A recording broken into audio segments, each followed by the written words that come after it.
Before maps had borders and history chose its winners, Africa held stories that were never meant to kneel. What if one of the most feared demons in human history was never evil at all? What if the figure condemned from pulpits and erased from books was, in truth, a god of clarity, silenced because clarity is dangerous? Tonight's story walks where official history looks away. It follows a forgotten African god, mislabeled, distorted and pushed into shadow, not because it was cruel, but because it refused control.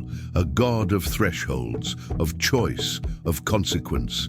A presence that didn't demand worship, only awareness.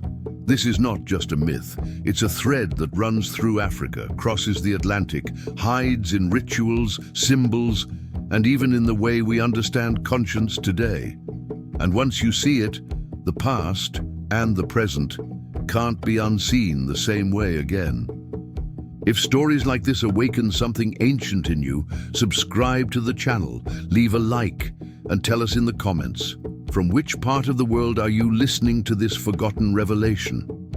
It begins with a question that never made it into textbooks, whispered instead around fires and behind closed doors.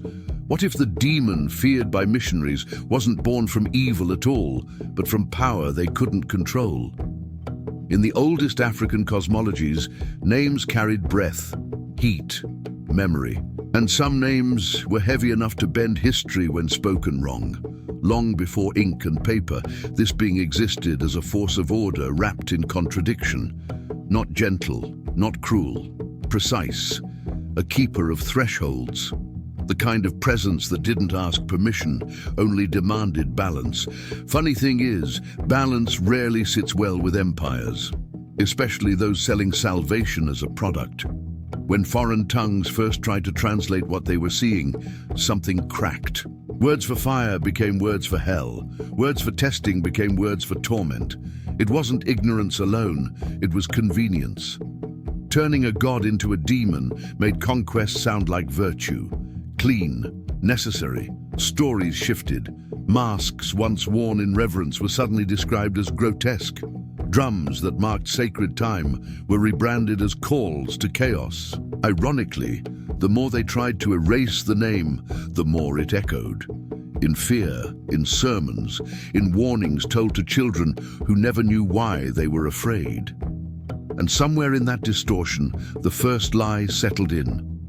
A lie polished by repetition, carried across oceans, waiting to be challenged. Because once a god is renamed, the next question is unavoidable. Who benefits from the fall? The name itself once moved like smoke through villages, never shouted, never written, only felt. Elders spoke it low, not out of fear but respect. In many West and Central African traditions, a name wasn't a label, it was a doorway. Say it wrong, and you didn't just misname the force, you disturbed it. This was a presence tied to crossroads, thresholds, moments when one world bleeds into another.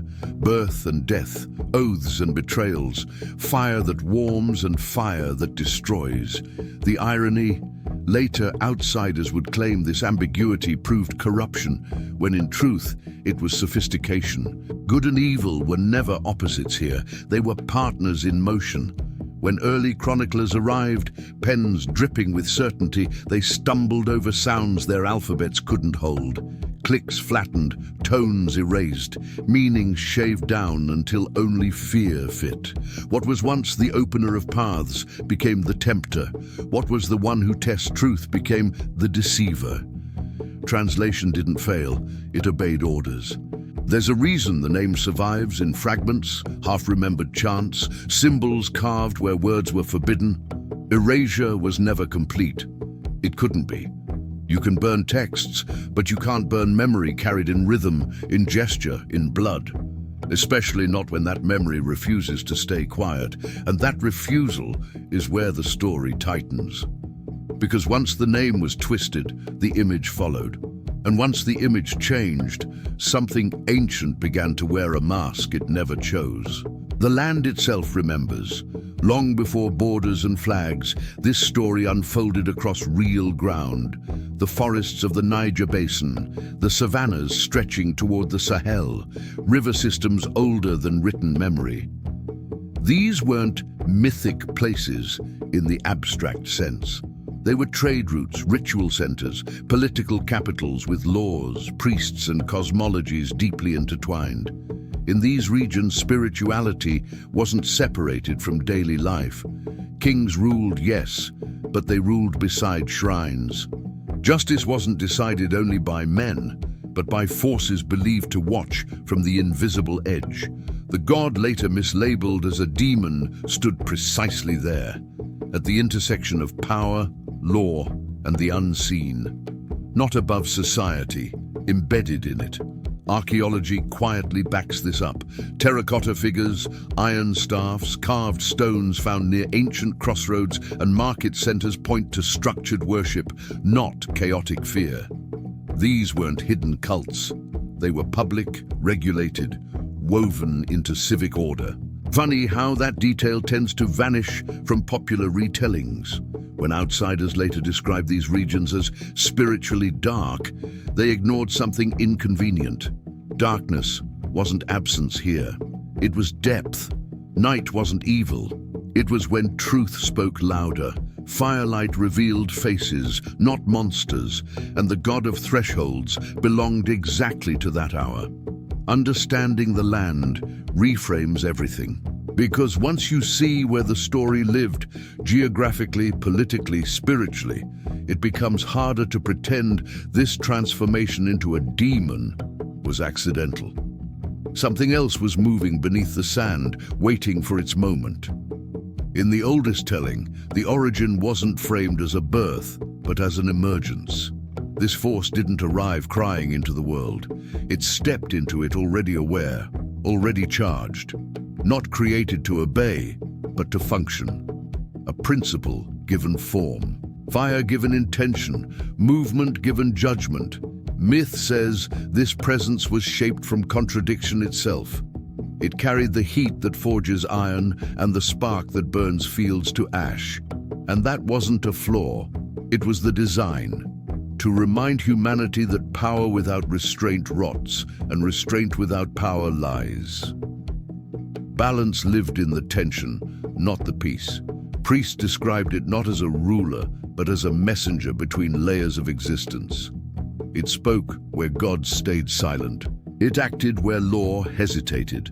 When humans reached moments of irreversible choice, this force stood close, not to push, but to test. Ironically, testing faith later became proof of evil in foreign theology. There are echoes of this origin in surviving oral accounts, where the being descends not from heaven, but from flame and earth. No rebellion, no fall, just assignment. That detail alone quietly dismantles centuries of comparison to fallen angels. But inconvenient truths tend to get edited out. And that's where the myth tightens again. Because once a being that never fell is accused of falling, the story stops being spiritual and starts being political. The stage is set for distortion, and the next mask is already waiting. Symbols came next, because symbols are easier to attack than ideas. Long before ink demonized them, these signs lived in wood, iron, skin, and earth. Curved horns, forked staffs, spirals carved into stone. Not threats, maps. Each mark pointed to movement, choice, consequence. Visual language for forces words couldn't safely hold. The staff was never a weapon. It marked authority at crossings, where travelers paused and decisions hardened. The horned mask wasn't meant to terrify. It mirrored animals that survive by instinct and awareness, creatures that know when to advance and when to vanish. Power without blindness. Yet later, eyes saw only menace. Funny how fear says more about the viewer than the symbol. Colonial sketches, exaggerated teeth, stretched shadows, sharpened angles. A god of limits was redrawn as excess.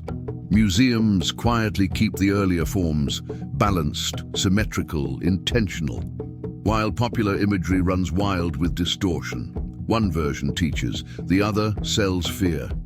Guess which one spread faster? In ritual, these symbols were activated, not worshipped. Drums called rhythm, smoke carried intention. Iron rang against stone. The god didn't demand kneeling, it demanded awareness. Stand here, choose wisely, live with the outcome. That message didn't survive translation well, because once a symbol loses context, it becomes a blank canvas for projection. And projection is where mythology turns into propaganda. The transformation wasn't finished yet. The symbol still had one more journey to make, across an ocean, into a new disguise. Ritual wasn't spectacle, it was calibration. These ceremonies happened at dawn or deep night, when the world feels thinner.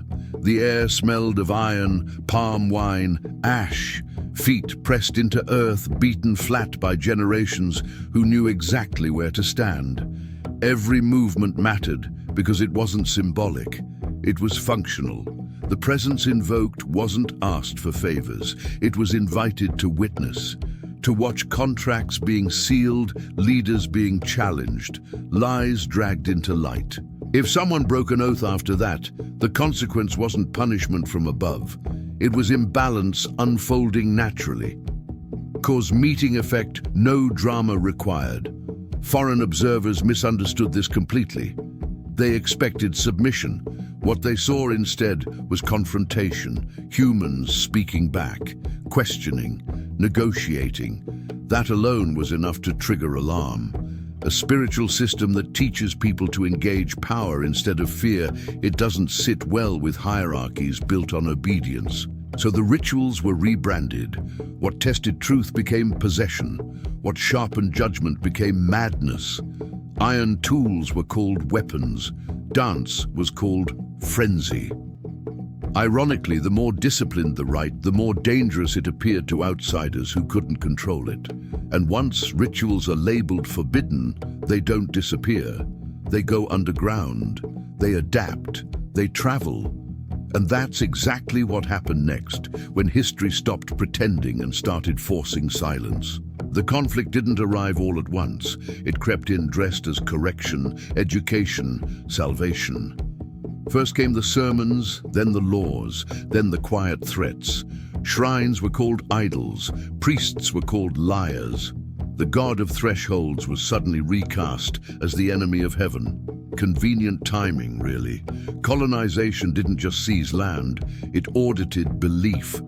Anything that encouraged autonomy had to go. A spiritual force that taught people to stand at crossroads and choose for themselves was a liability. So the narrative shifted. Balance became rebellion. Judgment became temptation. And the old god was officially declared fallen without ever having stood trial. Communities adapted the only way they could. Masks were hidden, names were split into nicknames, stories were told sideways, wrapped in humor or children's tales so they'd survive inspection. Iron tools stayed, but their meaning went quiet. Silence became a form of resistance. Mission records still exist, ironically. Some admit confusion, others admit fear. They write about a presence that wouldn't submit, wouldn't dissolve, wouldn't vanish, no matter how many rituals were banned. The frustration leaks through the pages, if you know how to read between the prayers.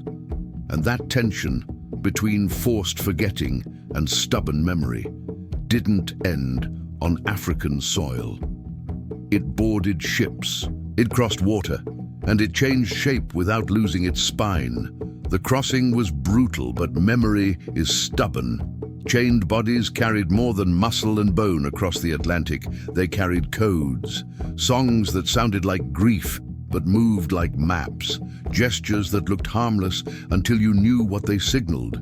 The god didn't arrive announced. It arrived hidden in rhythm and habit.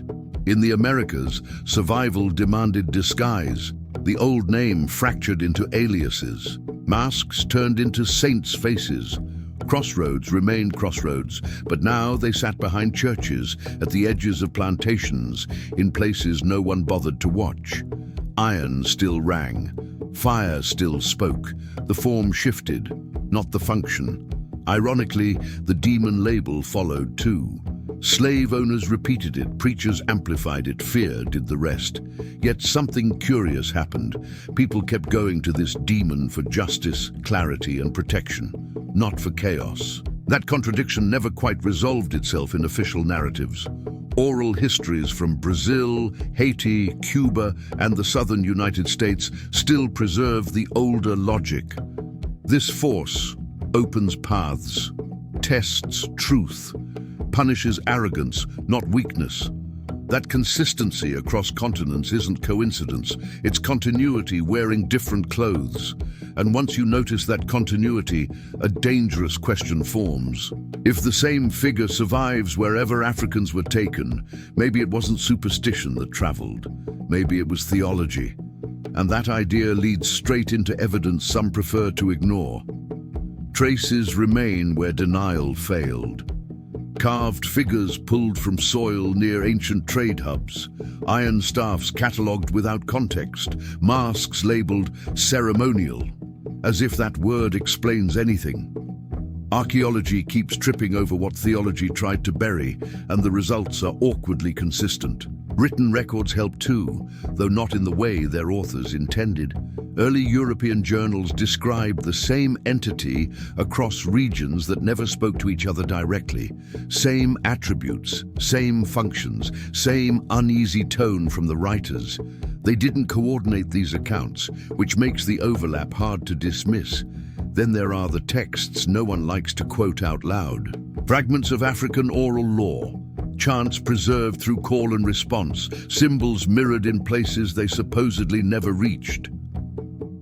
Some scholars quietly admit the parallels with ancient Near Eastern traditions are too precise to be coincidence. Others change the subject. The irony is thick. The same institutions that dismiss African systems as myth rely heavily on mythologized versions of their own past. When Africa presents structure, philosophy, and continuity, it suddenly becomes dangerous speculation. Funny how standards shift when power feels challenged, and that's where the story leans forward again. Because once physical evidence aligns with memory, the argument isn't about belief anymore, it's about why the alignment was denied in the first place. And what else might surface if people keep digging? At some point, the question stops being what this God was and becomes why it had to be pushed down. History offers a blunt answer. Any force that teaches discernment over obedience threatens systems built on control. A God of crossroads doesn't herd followers, it forces decisions. Empires hate that. This presence never promised comfort, it promised consequence. Choose well, live well, choose poorly, learn fast. That kind of spirituality doesn't scale easily into hierarchies. You can't sell indulgence to someone trained to face themselves at the threshold. So the fall wasn't mythic, it was strategic. Notice the pattern. Wherever centralized power grows, figures tied to testing, questioning, and personal accountability get recast as rebels, tricksters, tempters.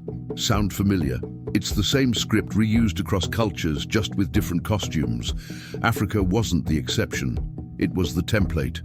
Even today, discomfort lingers. Scholars soften language. Museums avoid names. Religions borrow symbols but scrub origins. The God remains present, but always at arm's length, never fully acknowledged.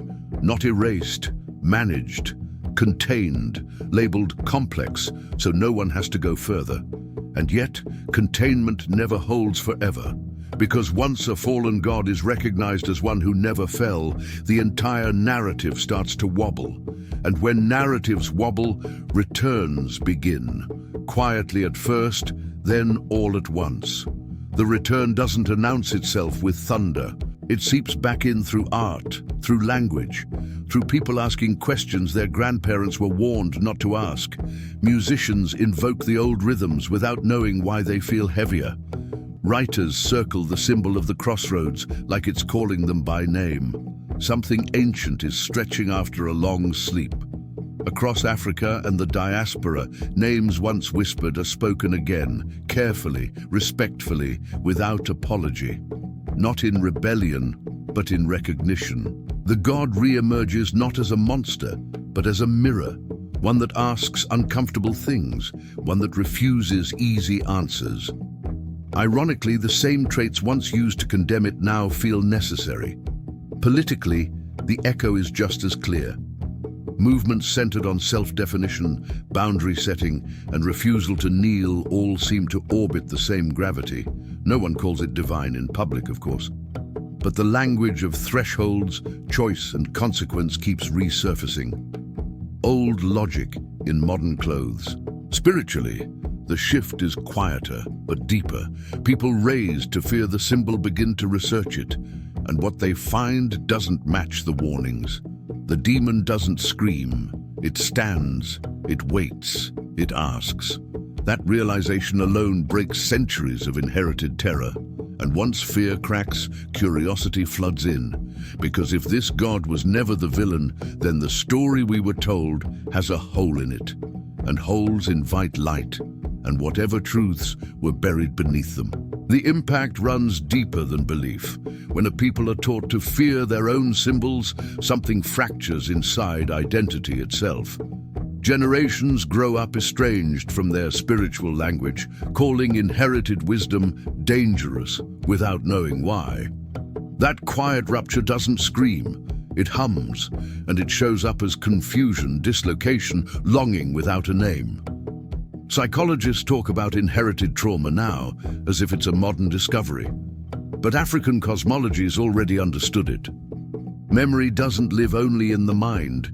It lives in posture, rhythm, reaction. When a god of judgment is demonized, judgment turns inward. Self-questioning becomes self-doubt. Discernment becomes shame. That wasn't accidental. Ironically, the same cultures that erased this figure later borrowed its mechanics. The idea of conscience, the inner witness, the moment where choice locks and consequence follows. They just removed the African name and called it universal. Clean theft, dressed as enlightenment. Today, descendants feel the pull without the map. Something feels missing, yet familiar. They stand at crossroads in modern cities, sensing weight in decisions that seem bigger than logic. That's the old presence doing what it always did, not commanding, just observing, waiting.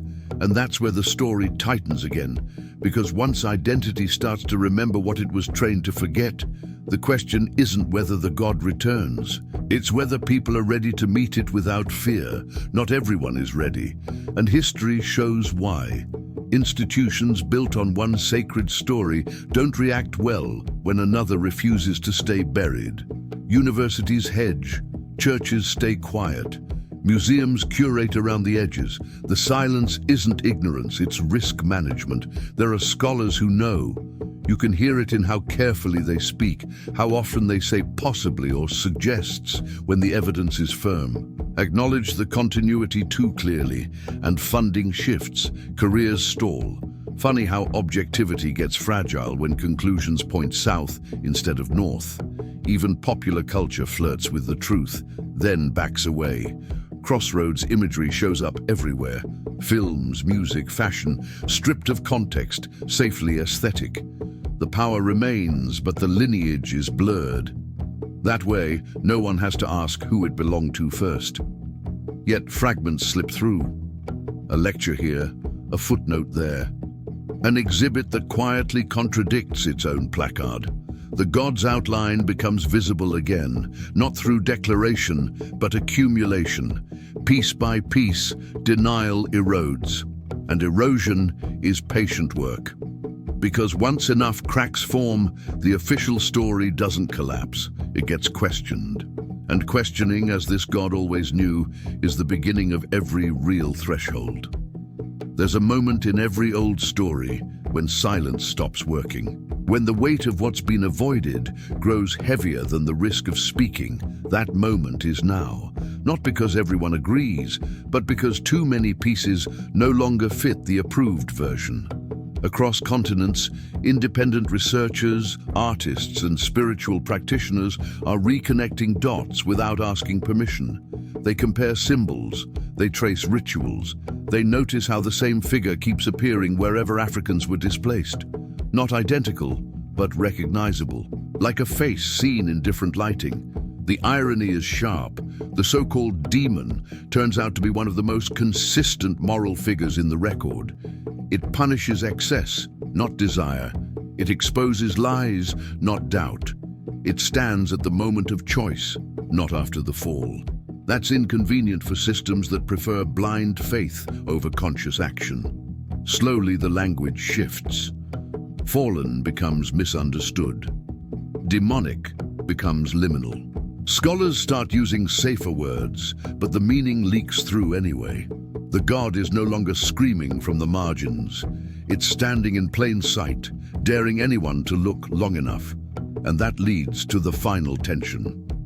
Because once a culture admits it misjudged a god, it has to ask what else it misjudged. And that question doesn't stop at mythology. It walks straight into history itself. History likes endings, clean ones, villains identified, heroes crowned. But this story resists closure, because the god at its center was never meant to resolve anything, only to open it. A threshold doesn't end a journey. It demands a choice. In quiet corners of the world, the old logic is already back at work. Not in temples rebuilt or names shouted, but in posture, people standing straighter, questioning inherited fear, refusing easy answers. That's how this presence always moved, through awareness, not worship. The irony is almost poetic. After centuries of being labeled chaos, this god emerges as a force of clarity. After being blamed for corruption, it reveals corruption elsewhere. After being cast as fallen, it stands exactly where it always stood, between what was taught and what is true. The sand hasn't finished shifting. There are still artifacts buried, songs untranslated, names waiting for mouths brave enough to shape them correctly. The story isn't over because it was never meant to be told all at once. Revelation, like fire, works in stages. And that leaves one final unease hanging in the air. If this god was never the demon, then who needed the demon in the first place? Time bends strangely around this figure. In ancient thought, time wasn't a straight line, it was a crossing itself. Past and future pressed against the present, and this god stood there, unmoved, not predicting outcomes, but revealing their weight before the step was taken. That idea alone unsettles modern thinking. A spirituality where the future isn't promised, only faced. No guarantees, no chosen people, just responsibility. It's ironic how quickly that was labeled dark, when it stripped away illusions instead of offering comfort. Traces of this worldview still surface in proverbs and legal customs across Africa. Justice as restoration, not revenge. Truth as something uncovered, not declared. The god's presence wasn't theatrical, it was procedural, and procedures don't flatter ego. Later religions replaced this tension with certainty, heaven or hell, saved or lost. Clean lines sell better, but something was lost in the process, the maturity to live with ambiguity without collapsing into fear. And ambiguity is where this story keeps circling, because once time itself becomes a threshold, the past stops being distant. It watches, and it waits to be recognized again. Power always leaves fingerprints, even when it denies involvement. In this story, those fingerprints appear in places no one expects. Legal language, moral philosophy, even modern psychology. The idea that a person stands accountable at the moment of choice didn't vanish. It was repackaged. Western concepts of conscience mirror this ancient logic almost too closely. The inner witness, the quiet pressure before a decision, that pause where something unseen seems to ask, "Are you sure?" Funny how that voice is praised as universal wisdom now, but condemned as demonic when it wore African names. Philosophers later framed it as reason. Religions reframed it as divine judgment. Psychology reframed it as cognition. Same mechanism, different labels. The African origin quietly removed, like a signature scrubbed from a painting, so the image could be sold elsewhere. This isn't speculation pulled from mist. Comparative studies exist. Ethnographic records exist. They're just rarely placed side by side. When they are, the continuity becomes hard to ignore. And continuity makes denial expensive, which brings the tension back to the present moment. Because once influence is acknowledged, ownership follows. And ownership raises a question modern systems still avoid. What does restitution look like when a god was stolen, not destroyed? Restitution in this context isn't about rebuilding shrines or renaming statues. That would be too simple. This god never demanded monuments. It demanded recognition of process, how decisions are made, who gets to define truth, and who pays when truth is bent. In many African traditions, repair begins with acknowledgement, naming the break, naming the distortion. Only then does balance have somewhere to land. Ironically, modern institutions resist this step the most. Apologies get vague, language softens, responsibility dissolves into abstractions. The threshold is approached, then carefully avoided. Yet outside official spaces, something more honest is happening. People are reclaiming frameworks instead of symbols, teaching discernment instead of fear, restoring the idea that power should be questioned, not worshipped. That's the god's logic resurfacing, not as a figure, but as a function. This quiet restitution unsettles old hierarchies. You can control belief. You can't easily control awareness. Once people learn to recognize the moment before choice, the machinery of manipulation starts to creak.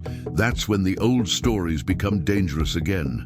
And danger, in this mythology, never meant destruction. It meant transformation, standing at the edge, knowing there's no going back, and stepping anyway. The god is still there, not demanding anything, just watching to see who understands what a threshold really is. What remains most unsettling is how ordinary the return feels. No temples rising from the ground, no chants shaking the sky, just people pausing before decisions they used to rush through, listening before reacting, asking who benefits and who bears the cost. That pause, that hesitation, is ancient. In old stories, the god never shouted, it leaned in. Close enough for breath to be felt, close enough for denial to fail. That intimacy is back now, woven into conversations about power, history, and identity. Not mystical on the surface, practical, unavoidable. You can see it in how narratives are being challenged, how younger generations question inherited fear instead of inheriting it blindly. They don't call it theology, they call it clarity. But the shape is familiar. A crossroads doesn't care what language you use. It only cares that you see it. Ironically, the more secular the world claims to be, the more this logic thrives. Choice, consequence, accountability without illusion. The god survives precisely because it never relied on belief, only on awareness. That makes it very hard to kill, and that leaves the final tension hanging quietly in the room. If this presence never needed worship to exist, then maybe it was never gone at all. Maybe it was waiting for history to catch up, to the moment it was always standing in. There's a quiet truth threaded through all of this. The god was never meant to be reclaimed as an object of devotion. That misunderstanding caused the first distortion. This presence existed to sharpen perception, not to collect followers. And that's exactly why it survived erasure. You can destroy temples. You can't destroy a function embedded in human choice. In the oldest logic, a fallen god is a contradiction. Falling implies hierarchy. This being never sat above, it stood beside. It didn't rule. It witnessed. That detail changes everything. Because what was labeled a fall looks more like refusal to serve narratives that required obedience without understanding. History, when stripped of ceremony, reveals a pattern that's almost uncomfortable in its simplicity. Whenever people are taught to pause, to test, to question before stepping forward, power structures feel threatened, and whenever that threat appears, the same move follows: rename clarity as danger. So the story closes where it always began, at a crossroads, not between gods and demons, but between memory and myth, between what was told and what was lived. The god still doesn't speak. It doesn't need to. The question it represents has already settled in the room. And that question lingers, unresolved, exactly as it should. Because the real test was never about believing this story. It was about recognizing the moment when truth stands in front of you and deciding what you do next. The story doesn't end here. It never was meant to. In the old African understanding, revelations aren't closed. They're carried, passed like embers, not monuments.